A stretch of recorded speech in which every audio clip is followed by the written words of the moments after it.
Hi friends, welcome to my channel. Rammurthy మంగళ ఇద్దరు అమర్ని బాగిని వాళ్ళ ఇంటికి తీసుకెళ్ళడానికి అమర్ని బాగిని పిలవడానికి ఇంటికి వస్తారు. ఇక అమర్ వాళ్ళ నాన్నగారు అమర్ని ఫోన్ చేసి ఇంటికి పిలిపిస్తాడు. ఇక అమర్ కోపంగా ఇంటికి వస్తాడు.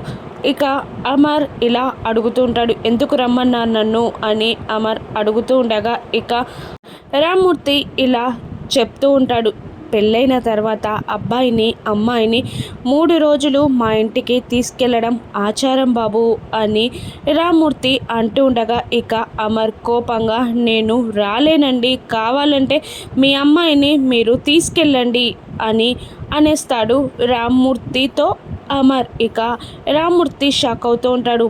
బాగి బాధపడుతుంటుంది. మనోహరి మాత్రం సంతోషపడుతుండగా అమర్ వాళ్ళ అమ్మా నాన్నలు కూడా బాధపడతారు. ఇంకా అమర్ ఇలా అంటూ ఉంటాడు, అంతేకాని అల్లుడు అంటూ వరుసలు కలుపుకొని ఈ ఇంటికి మళ్ళీ మళ్ళీ వస్తాను అంటే మీరు ఈ ఇంటికి రావద్దు అని అనేస్తాడు అమర్. ఇక దాంతో రామ్మూర్తి గుండె పగిలిపోతుంది. రామ్మూర్తికి హార్ట్ అటాక్ వస్తుంది. ఇక రామ్మూర్తి గుండె పట్టుకొని ఆ అని అరుస్తూ అక్కడే సోఫాలో కూర్చునిపోతాడు. ఇక బాగా టెన్షన్ పడుతూ నానా నానా అని అరుస్తూ ఉంటుంది. ఇక అమర్ కూడా ఏమైందండి అని అంటూ రామ్మూర్తి చేతులని మసాజ్ చేస్తూ ఉంటాడు. ఇక రామ్మూర్తికి ఏం జరగనుంది, రామ్మూర్తి ఈ హార్ట్ అటాక్ నుండి బయటపడతాడా, ఇక అమర్ బాగి రామ్మూర్తిలని క్షమిస్తాడా, ఏం జరగనుందో రానున్న ఎపిసోడ్స్లో చూద్దాం. Thank you for watching.